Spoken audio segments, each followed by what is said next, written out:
Hello everyone, welcome to From the Star Wars Home Video Library. I'm your host Nathan P. Butler, and this time we continue taking a look at some somewhat tangential VHS cassettes that include Star Wars material that enter my collection thanks to Matt Fry a long time ago that were just sitting around that I never got to look at when we were really heavily focusing on all the stuff that came from that massive donation. This time we take a look at something that is actually something you would have to have ordered directly from A&E through A&E Home Video. A lot of times they made stuff that they'd aired on television available for purchase directly from them.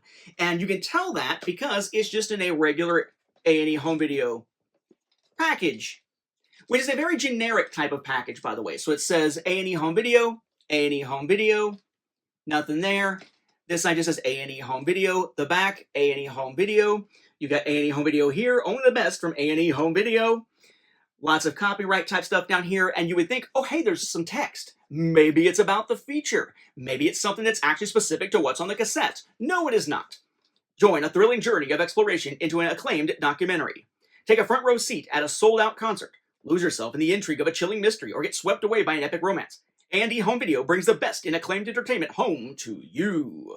So 1, 2, 3, 4, 5, 6, I think at least 6 places on this package that they want you to remember it's A&E Home Video. As for the cassette itself this time, what documentary we are looking at Hollywood Aliens and Monsters, hosted by Mark Hamill.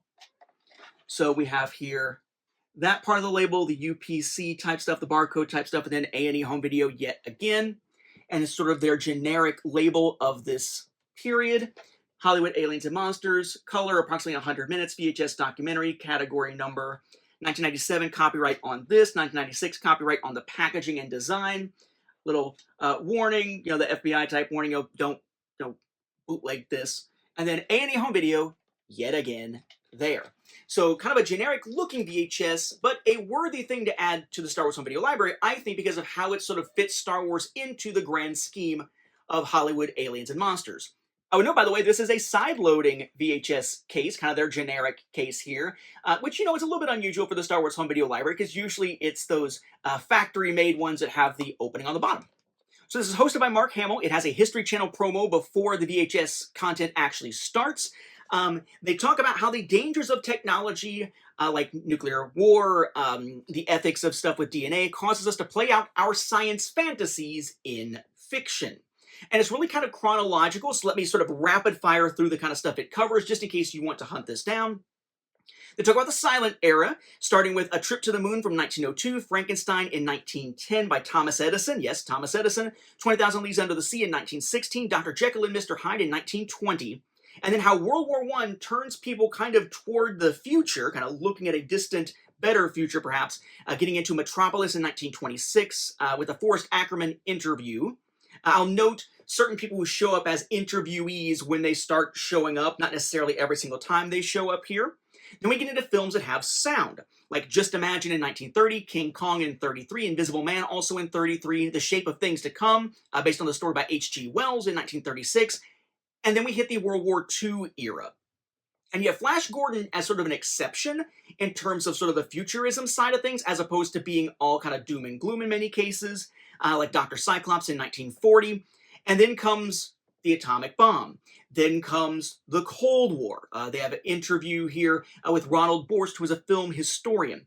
And we start to see things like Destination Moon in 1950 with Bob Burns, an archivist, being interviewed. How Roswell happens, or at least, the rumors of Roswell happening begin, and we start turning our attention to alien-type storytelling. We have Wade Williams, an archivist, talking about this, and it looks at things like the flying saucer in 1950, the day the Earth stood still in 1951, an interview with director Robert Wise and actress Patricia Neal, and then the 1950s. All the technological enhancements start to shape what we're looking for in our storytelling. And we have The Thing from 1951. Sci-fi monster movies really start to ramp up. The Man from Planet X with an interview with Robert Clark, the actor. Then War of the Worlds from 1953 with actors Gene Barry and Anne Robinson being interviewed. And then comes the Red Scare in real life. So it's all this sort of like we're being infiltrated type storytelling, like Invaders from Mars or Invasion of the Body Snatchers. Then we have Forbidden Planet. And then JFK and the space race, leading into more fantastical storytelling. You have The Time Machine, The Lost World in 1960, and there's an actor interview with David Hedison. Voyage to the Bottom of the Sea. Sci-fi soon becomes more fantasy than fact, in essence. And when talking about moving away from fact and more fantasy when it comes to sci-fi, they actually use the example of the 1960s Batman as that. Well, I guess, kind of. Fantastic Voyage as an exception because it is more science-y is shown, and they talk to Saul David, who's a producer, and then comes the moon landing, and suddenly it's, are we really alone? And new myths being created, for example.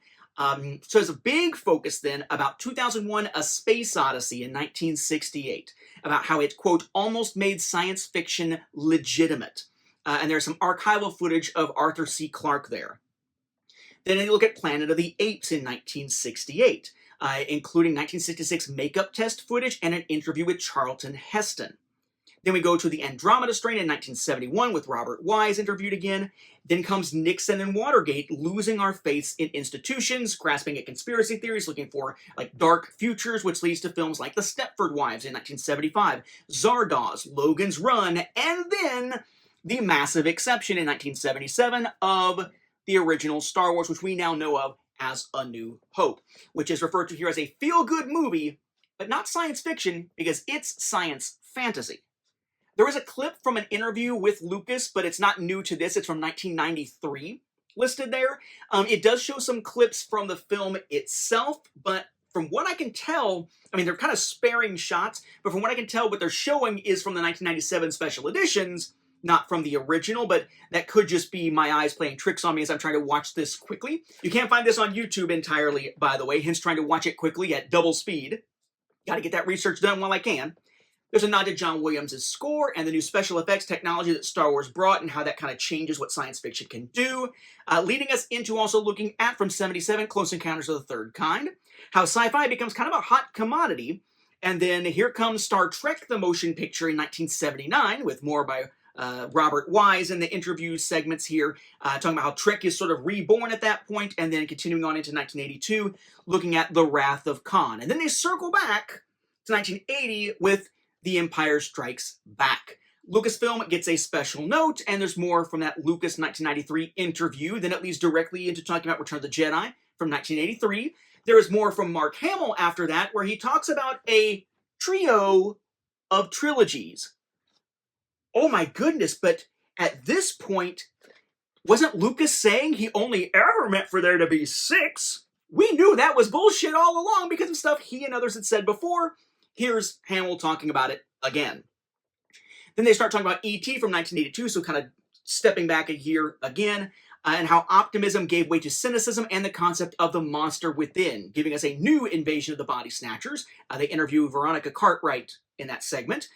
Then Alien, also with Cartwright, and not seeing the alien being a source of fear, kind of how it's sort of less is more in a sense, but the real enemy not being the alien itself even, but being the corporation.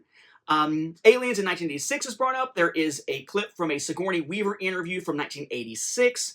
And then as AIDS sweeps the planet, biological advancements become a source of fear and an end of good times, giving us stuff like The Fly in 1986, RoboCop in 87, Predator also in 87, though that's more action than cerebral. And then how computers start entering the homes more. We get 1990s remakes, according to this, though they're not really remakes, they're sequels that they tend to point out there as remakes, which makes no sense. We have bits about The Abyss and a James Cameron interview from 1990. There's Dennis Muren name drop. They talk about ILM and CGI. We see a bit about ILM some more when they talk about Jurassic Park from 1993. Then Independence Day in 1996, where there's an interview with Bill Pullman briefly. And then we are almost at the end, and it hits the Star Wars Special Editions from 1997. And talks about something I think is kind of interesting, which is Lucas's ability to keep the films in the minds of the public, whether it was allowing the books and the comics and stuff, or toy lines, eventually the special editions, that he manages to keep something that in theory should have been kind of dormant since 83 in the minds of the public and ramp it up in a big way. The quote here is something along the lines from Borst of an old friend dressed up and looking better than ever when it comes to the special editions.